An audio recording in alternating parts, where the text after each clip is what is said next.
Selamat pagi dan salam sejahtera cikgu ucapkan kepada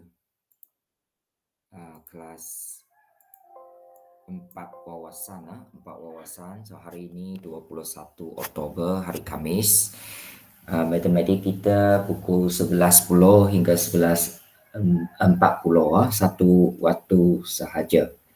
Satu waktu sahaja. Jadi kita akan gunakan rakaman video ini sebagai PDPR kita pada hari ini. Jadi kita mula dengan muka surat 13. Kita sambung latihan semalam muka surat 13. Contoh 10. Contoh 10. Iaitu di bawah 9.4 aplikasi kebarangkalian peristiwa bergabung. Dan kita pergi ke C. Soalan C, sebuah kotak mengandungi 15 biji mentol, 6 biji mentol telah rosak. Jadi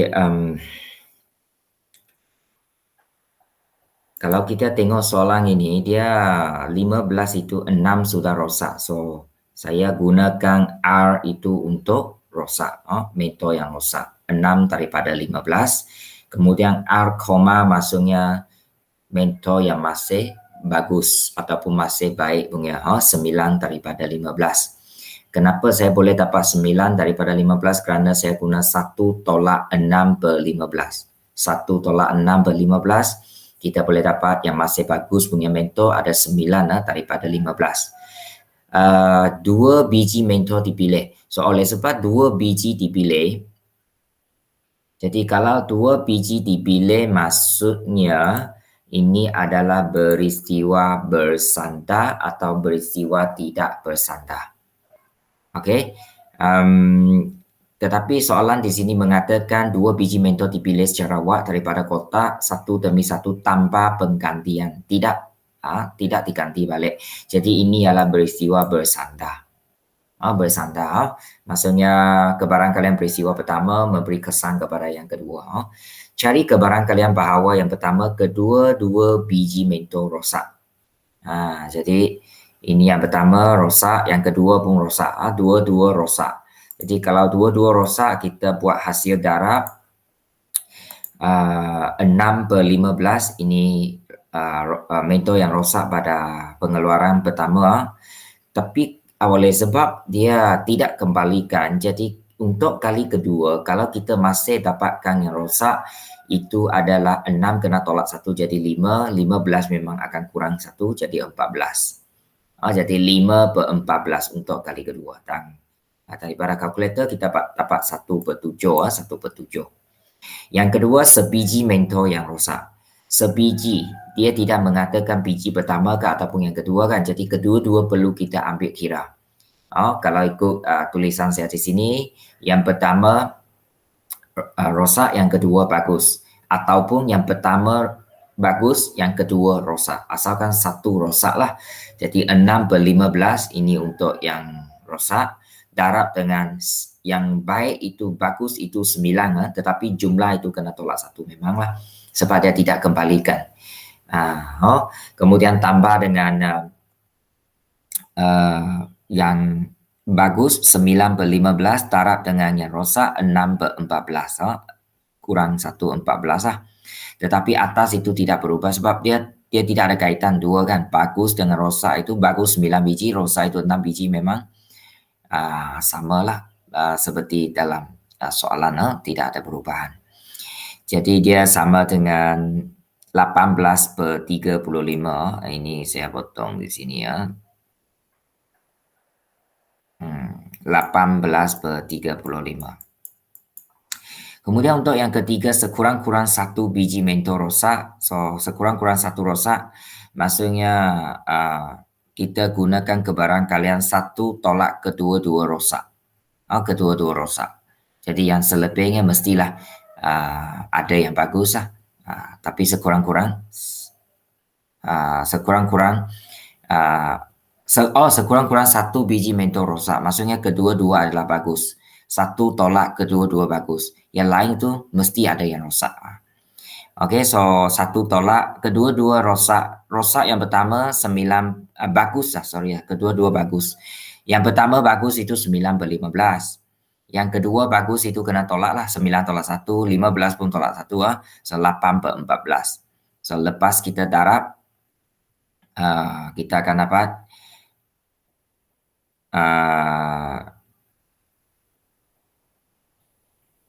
46 per 70 dan akhirnya 23 per 35.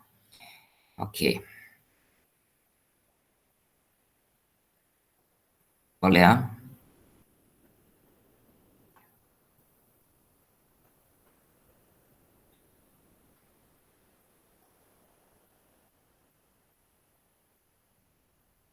Okey.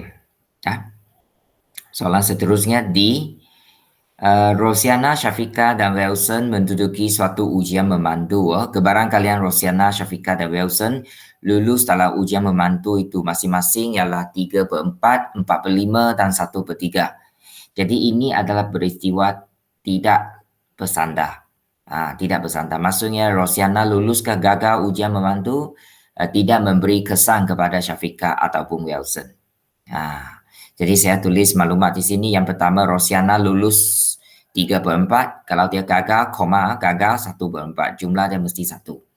Untuk Syafiqah lulus 4 per 5, gagal 1 per 5. Wilson lulus 1 per 3. Ini diberi oleh soalan 1 per 3. Maksudnya gagal 2 per 3. Jadi sekarang soalan yang pertama, semua lulus. Rosiana lulus, Syafiqah lulus, Wilson lulus. So lulus punya kita darab lah. Rosiana lulus 3 per 4, Syafiqah lulus 4 per 5, Wilson lulus 1 per 3. Hasil darab dan kita dapat 1 per 5. Kemudian untuk yang kedua, hanya seorang daripada mereka yang lulus. So, tapi kalau seorang saja lulus, siapa yang lulus? Semua kita ambil kira. Yang pertama, Rosiana lulus. Kalau Rosiana lulus, maksudnya Syafiqah dan Wilson gagal. Yang kedua ialah Syafiqah lulus. Kalau Syafiqah lulus, Rosiana dan Wilson gagal. Dan yang ketiga, Wilson lulus. Kalau Wilson lulus, Rosiana dan Syafiqah gagal. Jadi setiap satu ada 3 kemungkinan di sini. Semua kena ambil kira. So Rosiana lulus 3 per 4, darab dengan Syafiqah gagal 1 per 5, Wilson gagal 2 per 3. Untuk Rosiana gagal 1 per 4, darab dengan Syafiqah lulus 4 per 5. Ambil dari sini ya, ambil dari sini. Wilson gagal 2 per 3. Tambah lagi kalau Rosiana gagal 1 per 4, Syafiqah gagal 1 per 5, Wilson lulus 1 per 3. Jadi kita guna kalkulator, jawapan akhir 1 per 4. Untuk yang ketiga, sekurang-kurang seorang daripada mereka yang lulus. Kalau sekurang-kurang seorang lulus, maksudnya kita guna 1 tolak, semua gagal. Semua gagal. Jadi 1 tolak dengan Rosiana gagal, Syafiqah gagal, Wilson gagal. 1 per 4, darab 1 per 5, darab 2 per 3. Dan jawapan dia 58 per 60 ataupun kita mudahkan menjadi 29 per 30. Kemudian untuk bahagian E, dalam satu pemilihan pengawas sekolah, kebarangkalian bahawa Nazim, Runi dipilih masing-masing 2 per 5 dan 1 per 3. Ini ialah peristiwa tak bersandar. Tidak bersandar lah. Okey, maksudnya Nazim dipilih atau tidak memberi Runi dipilih atau tidak. Okey, jadi untuk Nazim dipilih sebagai pengawas sekolah 2 per 5, ini diberi oleh soalan. Maka kalau dia tidak dipilih 3 per 5. Untuk Runi dipilih 1 per 3, kalau dia tidak dipilih 2 per 3. Okey, soalan 1. Hanya Nazim dipilih. So Nazim dipilih bermaksud Runi tidak dipilih. So Nazim dipilih 2 per 5, darab dengan Runi tidak dipilih 2 per 3. So pemudahkan kita akan dapat 4 per 15. Kemudian yang kedua, sekurang-kurang seorang dipilih. Sekurang-kurang, saya sudah kata kita boleh guna kebarangkalian 1. Sekurang-kurang seorang dipilih, maksudnya kita guna 1 tolak, 2 tidak dipilih. Kalau kita tolak 2 tidak dipilih, yang lain mestilah ada yang dipilih. Sekurang-kurang seorang. Okey, jadi tidak dipilih untuk Nazim 3 per 5, tidak dipilih untuk Runi 2 per 3. So 1 tolak, hasil darab 3 per 5 darab 2 per 3. So jawapannya ialah 3 per 5. Kemudian untuk F, kebarangkalian Min Chuan lulus dalam biologi, kimia dan fizik masing-masing ialah 1 per 5, 3 per 4 dan 2 per 3. Cari kebarangkalian bahawa dia lulus kimia lulus semua subjek, sekurang-kurang satu subjek. Jadi sebelum kita mula, ini kena kita senarai dulu. Dia lulus biologi 1/5. Maksudnya gagal 4/5. Lulus kimia 3/4. Ini diberi dalam soalan. So maksudnya dia gagal kimia 1/4. Fizik, lulus fizik 2/3. Gagal fizik 1/3. Okay, jadi sekarang dia lulus kimia saja. So maksudnya biologi dia gagal 4/5. Darat dengan kimia dia lulus 3/4. Fizik dia gagal 1/3. Sebab hanya kimia saja lulus. Jadi kita mudahkan menjadi 1/5. 1/5. Kemudian untuk yang kedua, semua subjek lulus. Semua lulus. Maksudnya bio lulus 1/5, kimia lulus 3/4, fizik lulus 2/3. Taraf semua 1/10. Kemudian yang ketiga, sekurang-kurang satu subjek lulus. Satu subjek lulus maksudnya kita guna kebarangkalian satu tolak semua gagal. Semua gagal. Ini lebih cepat. Kalau tidak, banyak kita perlu tulis. Jadi semua gagal. Gagal itu 4/5, 1/4 dan 1/3 untuk biokimia fisik. So lepas kita tolak, kita dapat 14/15 setelah dipermudahkan. Okey, ini untuk F. Dan akhir sekali G, soalan yang terakhir, terdapat 5 helai blaus hitam, 7 helai blaus biru, selebihnya blaus putih di dalam sebuah almari.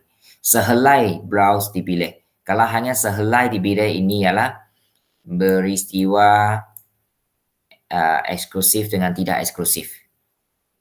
Okey, dan ini adalah peristiwa saling eksklusif. Kerana mereka tidak akan bersilang satu sama lain sebab warna berlainan memang tidak akan bersilang satu sama lain. Kenapa saya tahu dia saling eksklusif, tidak saling, sebab dia hanya pilih satu. Sehelai browse dipilih. Kalau dua, itu bersandar tak bersandar. Okey, yang pertama, so kita cuba tuliskan maklumat di sini. Hitam ada 5, biru ada 7, putih ada X. Sebab kita tak tahu berapa, so kita letak X. Dan jumlah kita tambah semua 5 tambah 7 tambah X, ialah 12 tambah X. Okey, sekarang dia kata jika kebarang kalian memilih sehelai blaus biru atau putih. Ada tengok atau biru atau putih. So B kesatuan P. B ialah biru, P ialah putih atau kesatuan. Dan oleh sebab mereka adalah saling eksklusif, maksudnya saya boleh tulis kebarang kalian blaus biru tambah dengan kebarang kalian blaus putih. Dan ini adalah sama dengan 2/3 kesatuan dia atau dia sama dengan 2/3 yang diberi oleh soalan. Jadi 2/3 sama dengan kebarang kalian putih. Putih ialah 7 daripada jumlah 12 tanpa X. Tambah dengan kebarang kalian blaus putih, tadi biru sekarang putih. Putih ialah X. X bahagi 12 tanpa X. Jadi daripada sini kita permudahkan taraf silan. Akhirnya kita akan dapat S itu sama dengan 3. S itu sama dengan 3. So daripada sini dia mudahkan lagi, mudahkan, akhirnya mudahkan. Okey, sebenarnya terus dari sini pergi ke jawapan pun boleh lah sebab kita boleh guna kalkulator. Sebab dia melibatkan satu pun boleh ubah saja. So di sini blaus putih ada 3 helai. So X itu ialah 3. Kalau X itu ialah 3, jumlah blaus di sini 12 tambah 3, 15. Ini ialah 3 kan. Jumlah dia 15. 15. Okey, sekarang kita nak cari kebarang kalian memilih sehelai blaus hitam atau putih. Hitam atau putih. Jadi kebarang kalian hitam tambah kebarang kalian putih. Tidak perlu tolak persilangan sebab ini saling eksklusif. Okey, so hitam ada 5 helai, 5/15. Tambah dengan putih ada 3, 3/15. Jadi kita akan dapat jawapan 8/15. Ini jawapan untuk nombor 2. Okey, nombor 2. Jadi bagi ini awak ambil gambar untuk C, D, E, F, G muka surat 13, muka surat 14 untuk dihantar ke dalam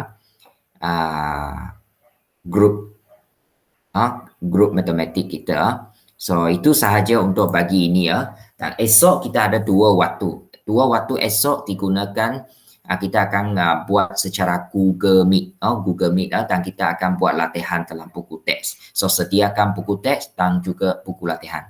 So itu saja daripada cikgu pada pagi ini. Sekian, terima kasih. Jangan lupa buat latihan dan hantar. Terima kasih.